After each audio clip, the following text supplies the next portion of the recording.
Have you ever wondered who measured the size of the Earth? So about 1,000 years ago, a legendary Persian Muslim scientist measured the circumference of the Earth from his hilltop observatory not far from Lahore, the cultural capital of Pakistan. Which, by the way, you should definitely visit.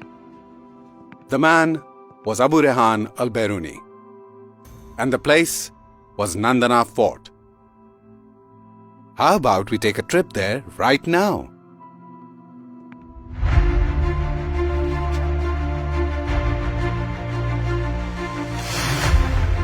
On the magnificent salt range of Punjab, you can see a historical wonder. The ancient Nandana Fort, standing tall on the lush green plateau of Potohar.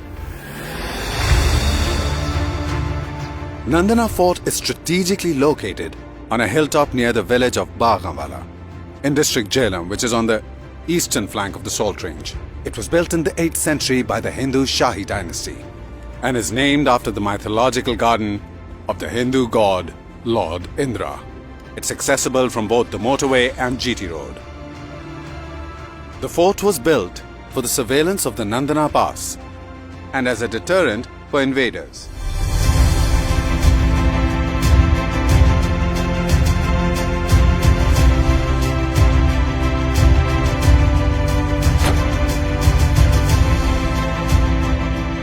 The Nandana Fort remained a stronghold of the Hindu Shahi dynasty until it was captured in 1013 by Mahmud of Ghazni. And with Mahmud came the legendary Muslim scientist Abu Rehan al-Biruni. What you're seeing from here was known as the Nandana Pass. The Nandana Pass itself was an ancient stone road that connected India with Afghanistan and Central Asia. This was the very same route used by Alexander the Great in his epic clash with Raja Porus at the Battle of Hydaspes in 326 BC. Al-Biruni's purpose was to document the history, science and culture of the region. So once Mahmud of Ghazni went back to Afghanistan, Al-Biruni stayed back. And thank God for that.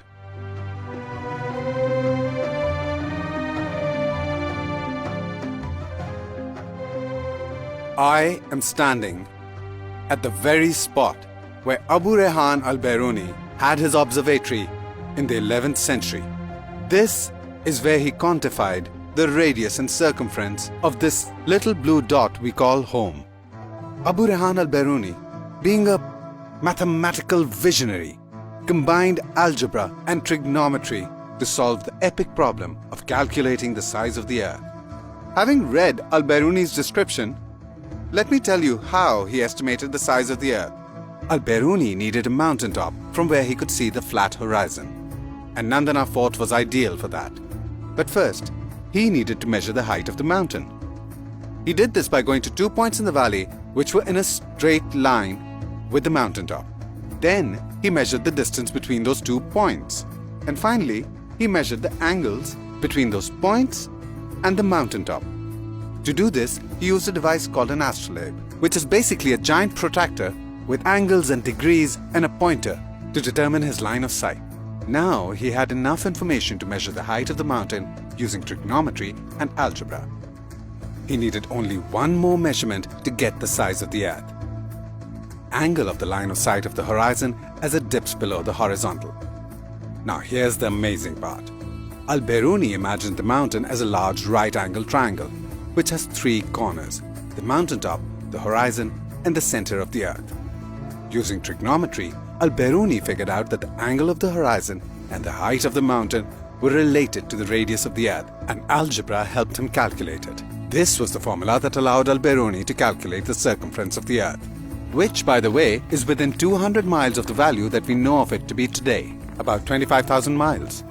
That is an accuracy of 99%. And that too when it was measured almost 1,000 years ago.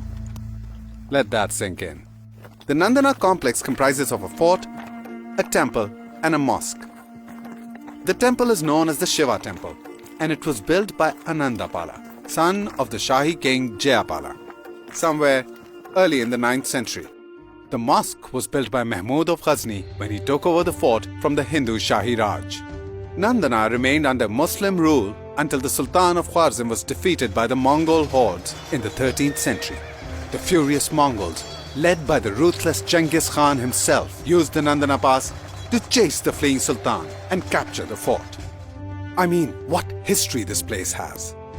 A couple of centuries later, when the Mughals recaptured the fort and the pass, Nandana became a place for leisure. Finally, no more wars and invasions. There are historical records of the Mughal emperors Jalaluddin Akbar and Jahangir mentioning Nandana as a place for relaxation and hunting in the 16th and the 17th century. Though Nandana is in Pakistan, its significance is global. This is a place that belongs to all humanity. This hidden marvel of heritage was recently highlighted during Prime Minister Imran Khan's visit to Nandana. The Prime Minister himself takes keen interest in cherishing and preserving our glorious past for generations to come. Government of Punjab, under the vision of Prime Minister Imran Khan, has decided to preserve, restore and promote Nandana, as well as the incredible contributions of Abu Rehan al-Biruni towards humanity. The first step towards making this dream a reality is the formation of the radius, which will include 7 historical sites from the region, including Nandana Fort, Shiva Temple, Katas Raj, Tila Jogiyan, Kyora Salt Mines, Malat Fort and Takht-e-Babri. What you see here right now are perhaps just ruins, but every stone here is steeped in history. The wind whispers stories. The skies have borne witness to the kings and heroes who have made our world what it is today. Come and have a look. We're right here, waiting.